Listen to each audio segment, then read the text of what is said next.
Welcome in, everyone. We are so glad you're joining us today. Now, we know you've got a busy schedule, so for today's mission, we're doing something a bit different. Yeah, we are putting the pedal to the metal. Exactly. We are taking a rapid-fire, highly concentrated deep dive into a really bizarre stack of notes.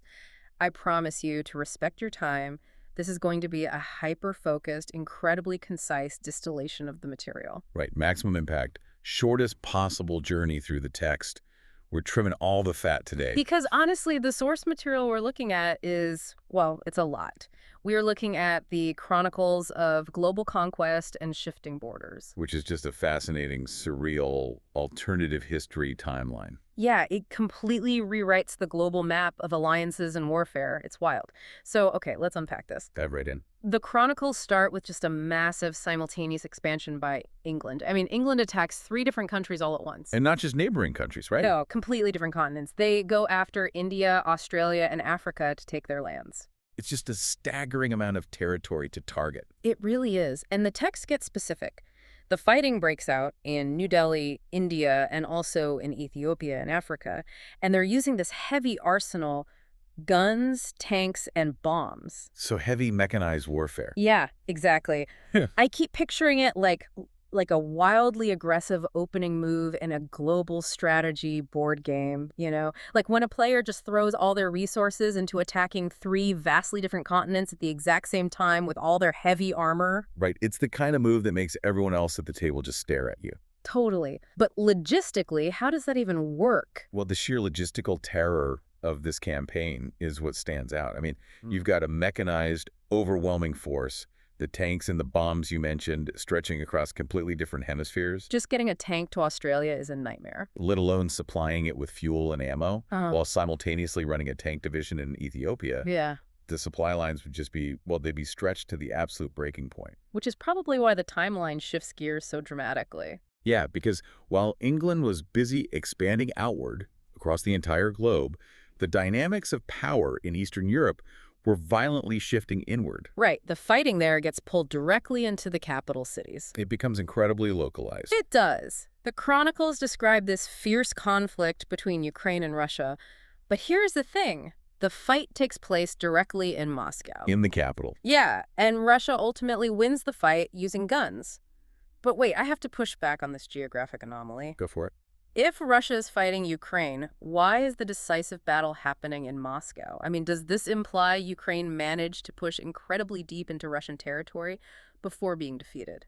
It certainly seems that way. And what's fascinating here is a really distinct pattern in this timeline's Eastern European theater. What do you mean? Well, look at the victor. The victor either successfully defends their own capital against a massive deep incursion, like Russia holding off the attack in Moscow, or they utterly dominate the aggressor's home turf. Oh, like the other Eastern European conflict in the notes. It's exactly the Soviet Union and Germany. Right, because the timeline says the Soviet Union and Germany fight their war entirely on German soil. Yeah, they take the fight directly to the enemy, And the Soviet Union wins, which results in Germans being placed into Soviet Union jails. which is just a staggering logistical feat in itself. You aren't just winning a war, you are mass imprisoning the defeated population in your own country. It's total domination. It really is.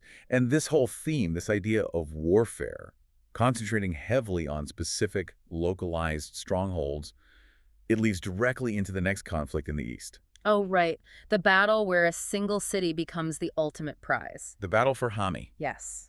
The text calls it a very big fight between China and Mongolia, and it's all located right there in the city of Hami. An incredibly important geographical choke point, by the way.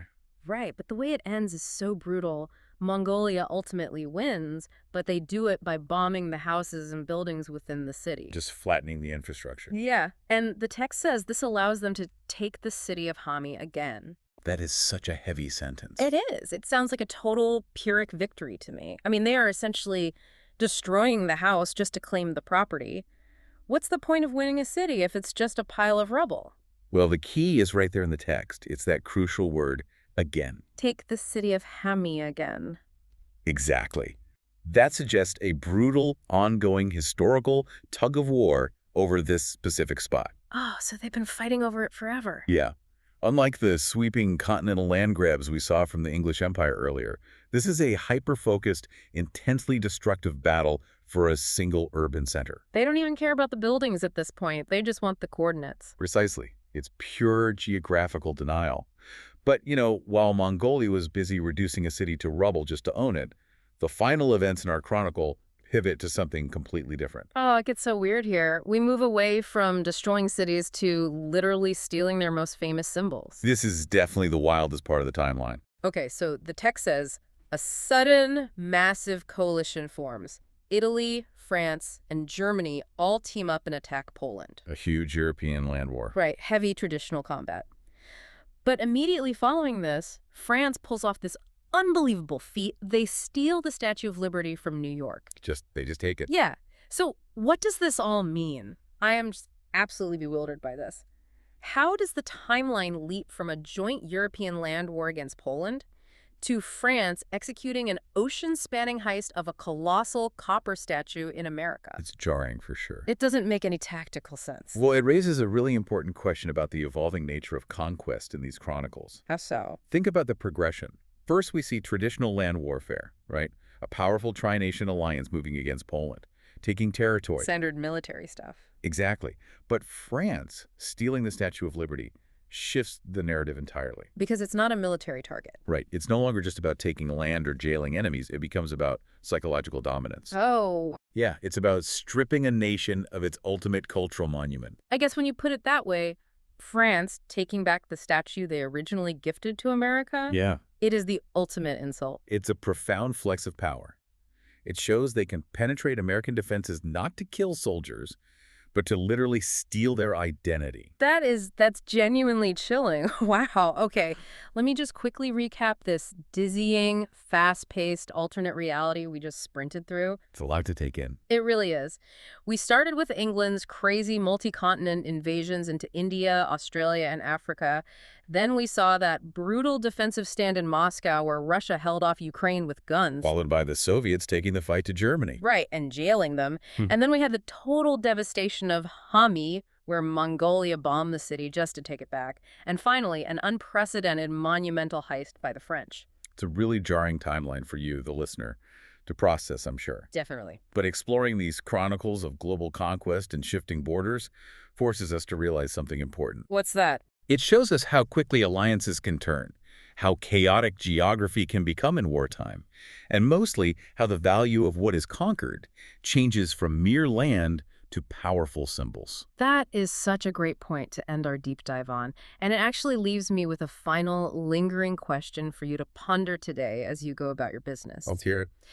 If a nation can manage to quietly steal something as massive and iconic as the Statue of Liberty, right while the rest of the world is completely distracted by global multi-front wars, Which is exactly what happened here. right, then what other monumental pieces of our history might be changing hands right now simply because we are looking the other way?